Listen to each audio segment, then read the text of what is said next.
इसके पहले हमने मीराबाई के दो पदावलियों का अध्ययन किया है और उसके संदर्भ से व्याख्या किया। आज हम उसके आगे की पदावलियों का अध्ययन करेंगे। संदर्भ पूर्व की तरह से ही रहेगा, हम इस व्याख्या को समझेंगे। तो इसमें मीराबाई के आगे की पदावलियों हैं, मायरी मैं तो लियो गोविंदा मोल, कोई कहे छाने कोई कहे चुपके लियो री बजंता ढोल, कोई कहे मुहगों कोई कहे सुहगों लियो रे तराजू तोल, कोई कहे कारो कोई कहे गोरो लियो रे अमोलक मोल, माही कू सब जाड़त है लियो री आंखें खोल, मीरा कु प्रभु दर्शन दिन्हो पूर्व जन्म की खोल। मीरा कह रही हैं मीरा कह रही हैं कि हे माई, कि मैंने जो है कृष्ण को, कि हे माई मैंने तो कृष्ण को जो है मोल ले लिया, यानी कि मैंने कृष्ण को जो है खरीद लिया।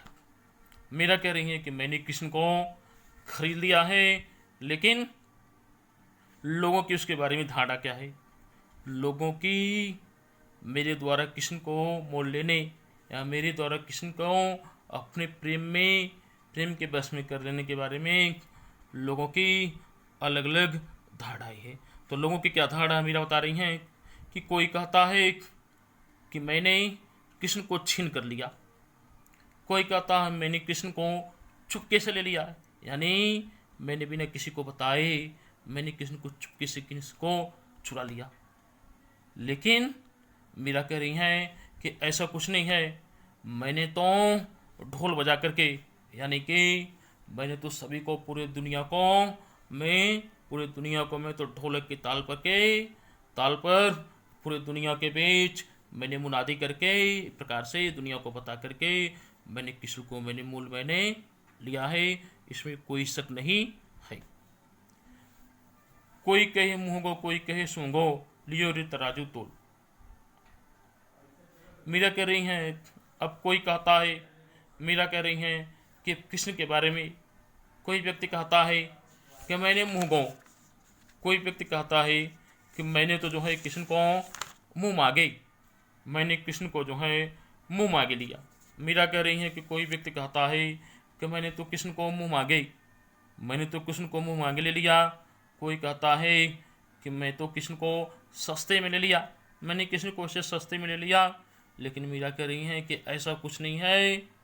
जैसे सच्चा और खरा सौदा कोई तराजू से तोल करके, शुद्धता पूर्वक तराजू से तोल करके कोई लेता है, उसी तरह से मैंने कृष्ण को तराजू से तोल करके, यानी खरा खरा सौदा करके के मैंने कृष्ण को लिया है। कोई कहे कारों कोई कहे गोरों लिए रे अमोलक मोल।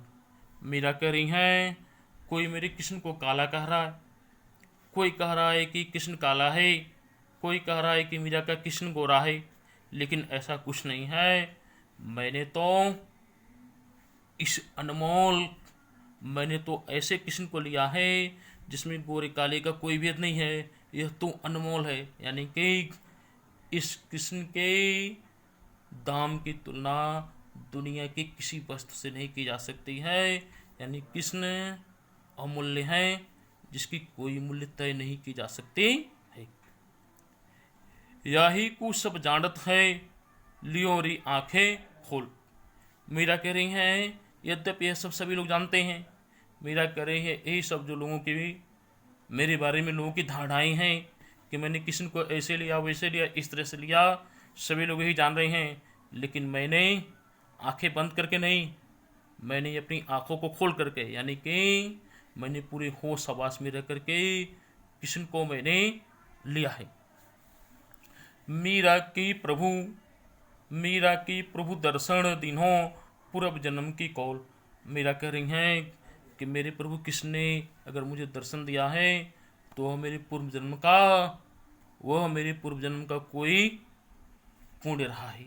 मीरा कह रही है मुझे प्रभु कृष्ण ने अगर दर्शन दिया है तो मेरे पूर्व जन्म का कोई पुण्य रहा है जिसके कारण मुझे प्रभु कृष्ण का दर्शन प्राप्त हुआ है। अब आगे देखेंगे।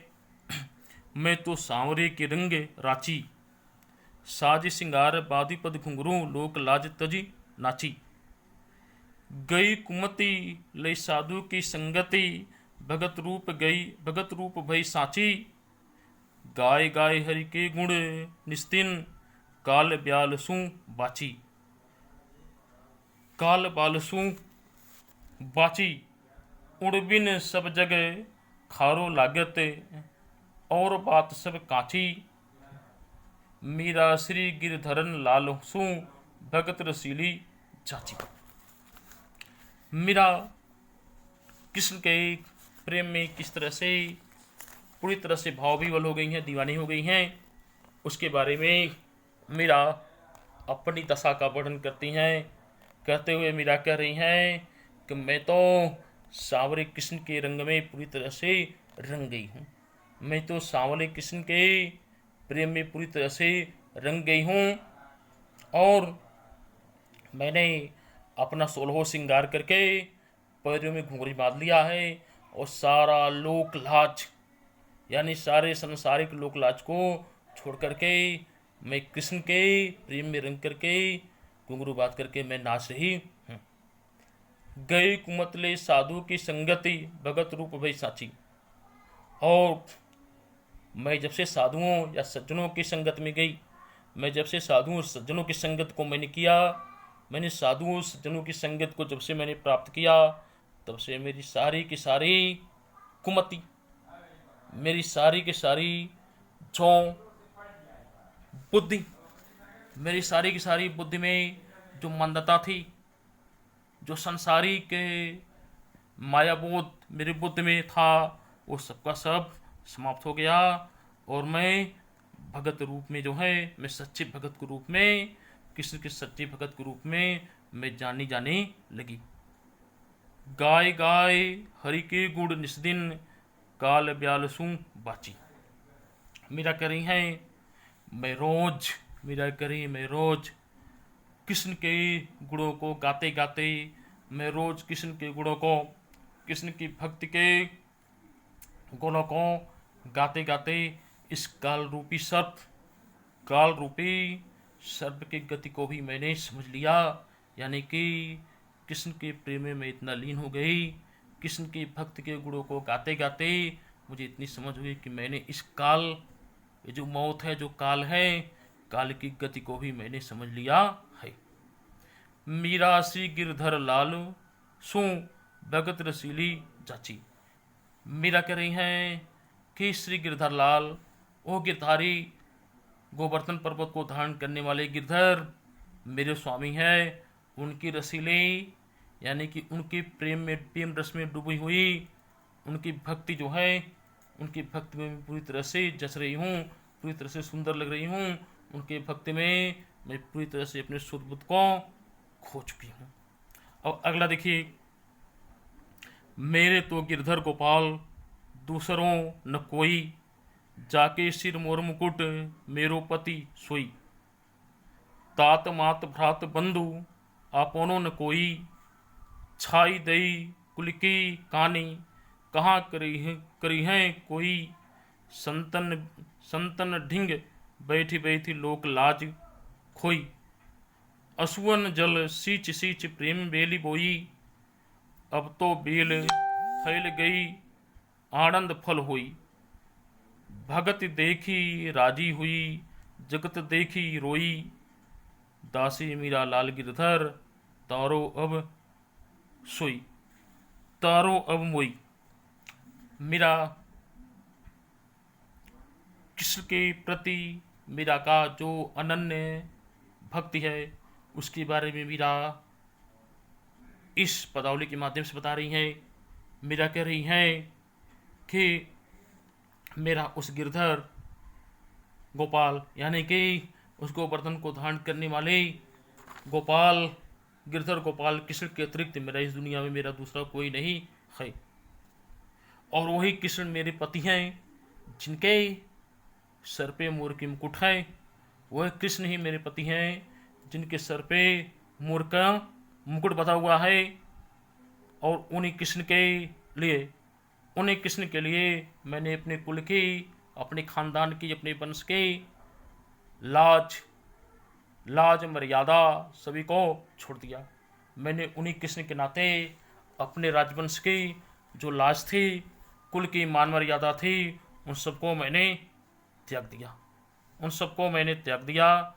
और जो है अपने बंधु बांधवों तक को मैंने त्याग दिया, छोड़ दिया, उसी कृष्ण के प्रेम के नाते। छाड़ दे कुल की कहानी, कहा करियो कोई।